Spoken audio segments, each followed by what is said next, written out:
semua, selamat datang di section baru Hani Mariam.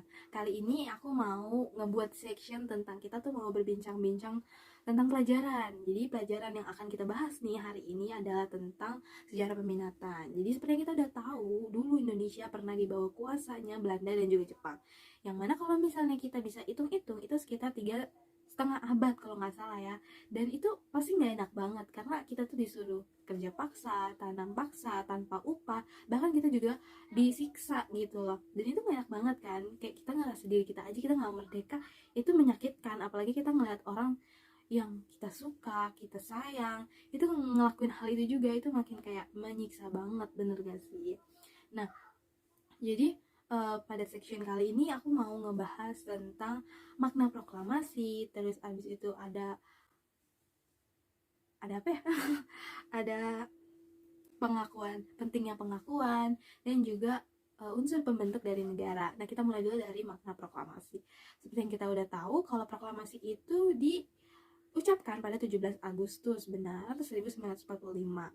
Nah, proklamasi ini juga dibacakan oleh Presiden Soekarno, yang mana ketika dikumandangkannya proklamasi ini itu menandakan bahwa kita tuh udah merdeka, kita tuh negara merdeka, jadi kita nggak bisa disuruh-suruh lagi, kita tuh negara yang merdeka dan berdaulat. Jadi yaudah deh, sana kalian gak usah nyuruh-nyuruh aku lagi, aku udah merdeka tahu gitu.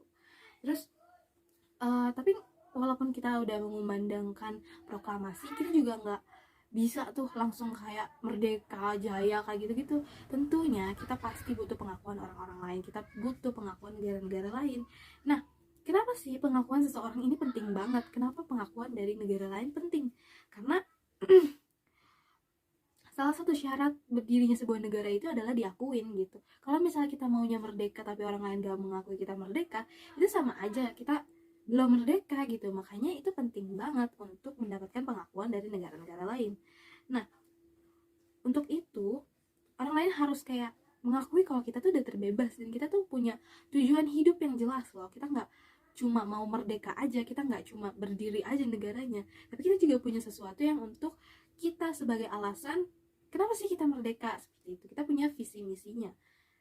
Selain itu, Indonesia juga harus memenuhi unsur pembentuk negara, yaitu unsur konstitutif dan juga unsur deklaratif. Nah, apa aja sih itu maksudnya?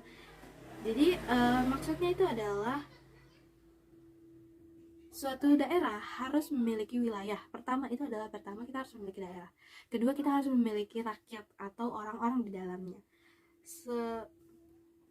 Rakyat ini otomatis yang mendukung. Terus habis itu yang ketiga, kita harus memiliki negara yang berdaulat dan juga punya lembaga-lembaga, misal kayak legislatif, yudikatif, terus eksekutif, kayak gitu-gitu. Dan pastinya yang keempat adalah pengakuan dari negara lain, baik secara nyata maupun secara hukum. Nah, aku punya pertanyaan nih, kalian bisa langsung jawab aja gitu ya.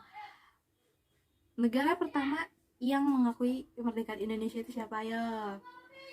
Aku kasih waktu 3 detik deh dari sekarang. 3, 2, 1. Yes. Kalau kalian jawab Mesir, kalian benar 100%. Karena dulu Indonesia tuh sempet gak diakuin sama siapa-siapa gitu. Kayak, apaan sih ini orang merdeka gitu kan. Kayak ini negara mau merdeka ngapain gitu. Nah, tapi si Mesir ini dia langsung menyetujui, dan karena dia juga merdeka saat itu juga ya.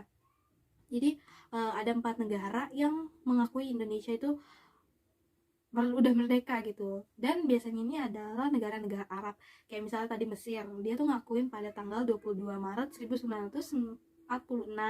Terus ada juga Lebanon pada tanggal 29 Juli 1947.